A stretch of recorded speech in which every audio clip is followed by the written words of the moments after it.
আকৌ এটা ভিডিঅ' লৈ আপোনালোকৰ মাজলৈ আকৌ আহিলোঁ নতুনকৈ। আজি বনাব লৈছোঁ ব্ৰইলাৰ মাংস ফ্ৰাই কৰি লৈছোঁ। এয়া চাওক অকণমান লেগ পিচকেইটা মই ডাঙৰ কৰি দিছোঁ আৰু ছোৱালীজনী এনেকৈ ৰাখিব কৈছে বোলে খাবৰ কাৰণে তাই। আৰু আজি মাংসখিনি মই ফ্ৰাই কৰি পিনে বনাম। সেইখিনি হ'ল ব্ৰইলাৰ মাংস আৰু মই আজি 2-3খনমান বনাম বুলি ভাবিছোঁ। আৰু যিহেতু দুটা ব্ৰইলাৰ কাটিছিলোঁ, ব্ৰইলাৰ যিখিনি অলপ ছাল আছিলে তেনেকুৱা কিছুমান ৰাখি থৈছোঁ আৰু সেইখিনি বনাম মই আলু আৰু বাঁহগাজৰ লগত। আৰু এখন মাংস বনাম, মাংসত মই আলু নিদিওঁ আৰু বেলেগকৈ মই চাটনি এখন বনাম। চাটনি আজি কি দি বনাম মই আপোনালোকক প্ৰথমে মই মচলা মাংসখিনি তেনেকৈ ফ্ৰাই কৰি ল'ম। এতিয়া মাংসখিনি আৰু অকণমান মই পাল্টি মাৰি দিম। এক চাইডে ফ্ৰাই হৈ গৈছে আৰু পিছৰ চাইডে মই অলপ পাল্টি মাৰি দিছোঁ।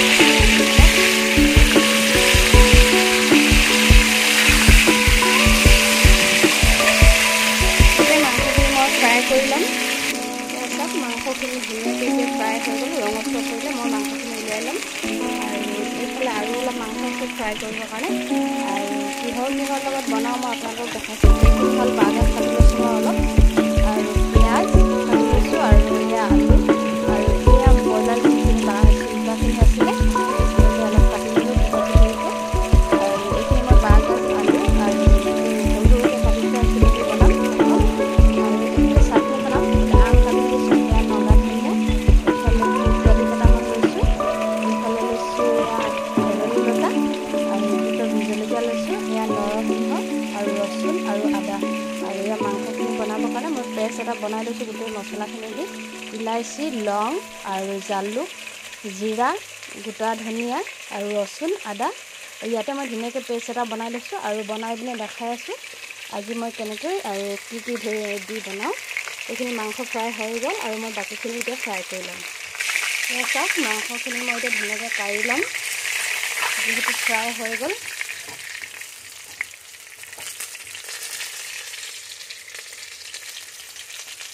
এয়া মই মাংসখিনি কাঢ়ি ল'লোঁ আৰু যিখিনি বাকী মাংস আছিলে সেইখিনি মই এতিয়া দি দিছোঁ।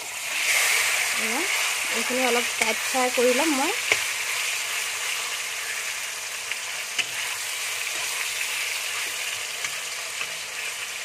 অলপ পুৰা টাইট ফ্ৰাই হ'ব দিম, ৰঙচুৱা হ'বৰ কাৰণে দিম। এয়া চাওক মাংসখিনি অলপ ৰঙচুৱা হ'বলৈ লৈছেগৈ। আৰু এইফালে মই বাঁহগাজ আৰু মাংসৰ চব্জিখিনি বনাবলৈ মই কেৰাহী বহাই লৈছোঁ। আৰু কেৰাহীখন গৰম হ'লেই মই এতিয়া তেল ঢালি দিম। আৰু এইখিনি চাটনিখিনিত আৰু এইখিনি বস্তু দেখুৱাবলৈ পাহৰি থাকিলোঁ আপোনালোকক। এয়া মই লৈছোঁ কঁঠাল গুটি পুৰি লৈছোঁ। আৰু কোনে কোনে এনেকৈ চাটনি বনাই খায় কোনোবাই কমেণ্ট কৰিবচোন। এইখিনি চাওক কঁঠাল গুটি মই ধুনীয়াকৈ জুইত পুৰি লৈছোঁ। আৰু ইয়াতে মই কেৰাহীখনত তেল ঢালি দিম। যিহেতু এই চিল্কাখিনিত আৰু তেল ওলাবই, সেইটো কাৰণে মই অকণমান তেল ইয়াত কম দিম। এয়া মাত্ৰ পিঁয়াজখিনি সিজাৰ জোখতহে মই দিছোঁ, বেছি তেল নাই দিয়া। আৰু তেলখিনি গৰম হোৱাৰ পিছত পিঁয়াজ দি পিনে মই চব্জিখিনি বনাই আছোঁ। আৰু এয়া চাওক তেল গৰম হৈ গ'ল আৰু এইফালে আমাৰ মাংসখিনি হৈ গ'ল। এই মাংসখিনি মই অলপ কাঢ়ি ল'ম। এইফালে মই এইখিনি মাংস বনাম আৰু ইফালে মই বাঁহগাজৰ লগত চব্জিখিনি বনাম। এয়া চাওক মই মাংসখিনি কাঢ়ি ল'লোঁ আৰু 2খন কেৰাহীতে মোৰ তেল গৰম হৈ আছে আৰু 2খিনি মই লগতে বনাম। এয়া মই পিঁয়াজ দি লৈছোঁ।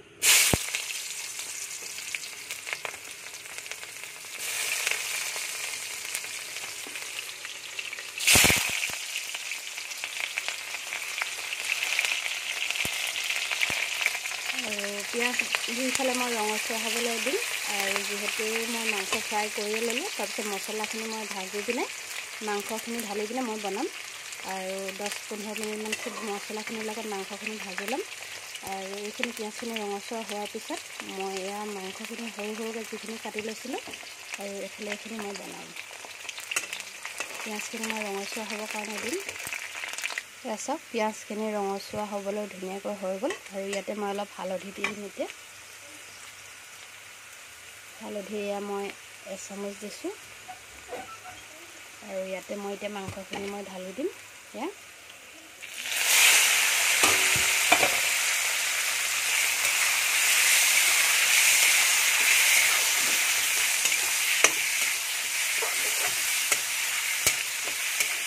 মাংসখিনি সিজিবৰ কাৰণে দিম। কম তেল দিছোঁ আৰু যিহেতু ভাল হয় মাংসখিনি, তেলখিনি ধুনীয়াকৈ নিজে ওলাব। আৰু আমাৰ এইফালে পিঁয়াজ ৰঙচুৱা হ'বলৈ লৈছে।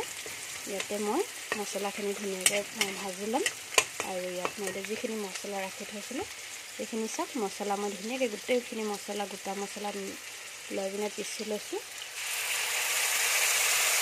মাংস ধুনীয়াকৈ মছলাখিনি মই ভাজি ল'ম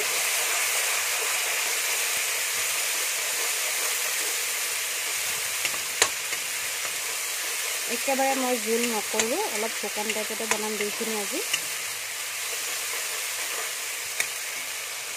এয়া চাওক মাংসখিনি ধুনীয়াকৈ তেল ওলাবলৈ ল'লে আৰু এয়া চালৰ পৰা ধুনীয়াকৈ নিজে মাংসখিনি তেল ওলাই আহিছে আৰু ইয়াতে মই যিখিনি আলু ৰাখি থৈছিলোঁ আলুখিনি যিহেতু সিজিব লাগিব সেইটো কাৰণে মই ঢালি দিছোঁ এই আলুখিনি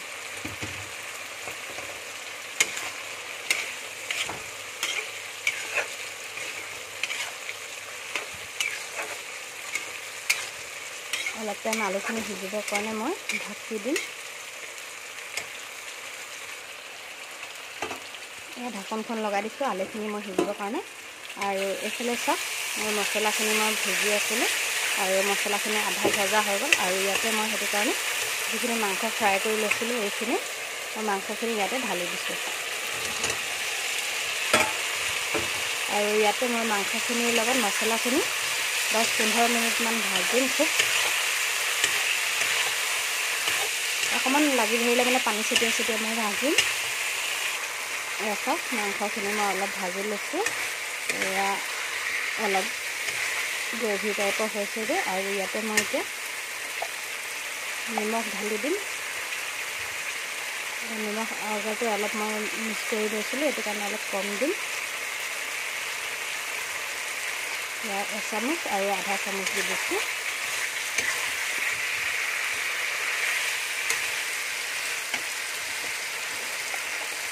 আৰু ইয়াতে মই গুড়া জলকীয়া দি দিছোঁ আধা চামুচ আৰু মিট মছলা দি দিম মই ইয়াতে আধা চামুচ আধা চামুচ দি দিছোঁ সৰু চামুচে আৰু অকণমান ভাজি ল'ম ভাজি অকণমান পানী ছটিয়াই দিম আৰু মাংসখিনি হ'লে মানে মই নমাই দিম আৰু এইফালে আমাৰ মাংসখিনি দেখাই আছোঁ এইফালে মাংসখিনি অকণমান মই হিলাই দিম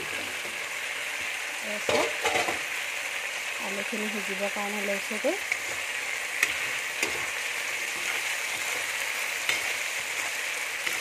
অকণমান ৰঙচুৱা পৰিছেগৈ আৰু ইয়াতে মই নিমখ ঢালি দিম নিমখ দি দিছোঁ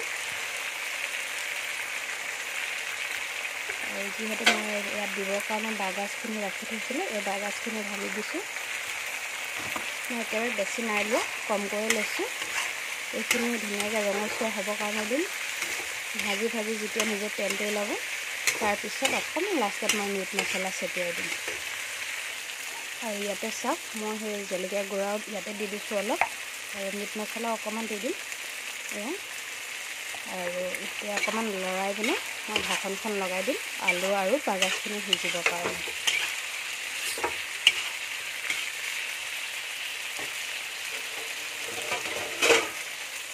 ঢাকনখন লগাই দিলোঁ আৰু এইফালে চাওক আমাৰ মাংস ধুনীয়াকৈ আৰু সিজিবলৈ ল'লে ইয়াতে মই অকণমান পানী ছটিয়াই দিম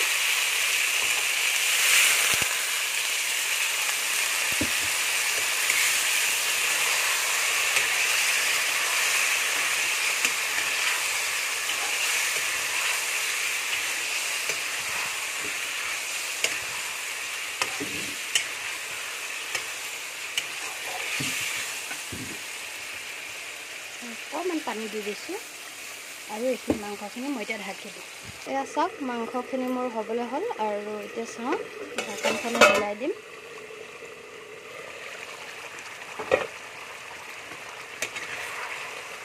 এয়া চাওক মাংস বনাই ৰেডি অকণমান গ্ৰেভি ৰাখিছোঁ আৰু গেছটো যেতিয়া নেকি বন্ধ কৰি দিলে মানে আৰু ধুনীয়াকৈ নিজে জোলখিনি শুকাই যাব এয়া চাওক আমাৰ মাংস হৈ গ'ল আৰু মই গেছ বন্ধ কৰি দিছোঁ আৰু লাষ্টত মই অকণমান নগা ধনিয়া দিলে ভাল পাওঁ যিহেতু মই সদায় দিওঁ আৰু এইখিনি মই অকণমান ঢালি দিওঁ আৰু গেছটো বন্ধ কৰি দিলে এই জোলখিনি অলপ শুকাই যাব গ্ৰেভিটো একেবাৰে মই জোল কৰি ৰখা নাই এইখিনি আমাৰ মাংস হৈ গ'ল আৰু এইফালে মই মাংসখিনি অকণমান হিলাই দিম চাম আলু সিজিলে নে নাই সিজা চাওক বাঁহগাজ আলু আৰু এয়া মাংস আমাৰ হ'বলৈ হ'লগৈ আৰু অকণমান ভাজিলে ৰঙচুৱা হ'ব দিম। আৰু যিহেতু মই চাটনিখিনি থৈছিলোঁ আৰু চাটনিখিনি মই অকণমান পিচি কিনে আপোনালোকক গোটেইখিনি একেলগত উলিয়াই কৰি মই দেখাই আছোঁ। এয়া চাওক আমাৰ এইখিনি মাংস ৰেডি হৈ গ'ল। এতিয়া মই বন্ধ কৰি দিছোঁ, ৰঙচুৱা হৈ গ'ল। আমাৰ আলু সিজিলে আৰু বাঁহগাজো সিজিলে। আৰু এতিয়া বাতিত উলিয়াই কৰি গোটেইখিনি আপোনালোকক একেলগত দেখাই আছোঁ।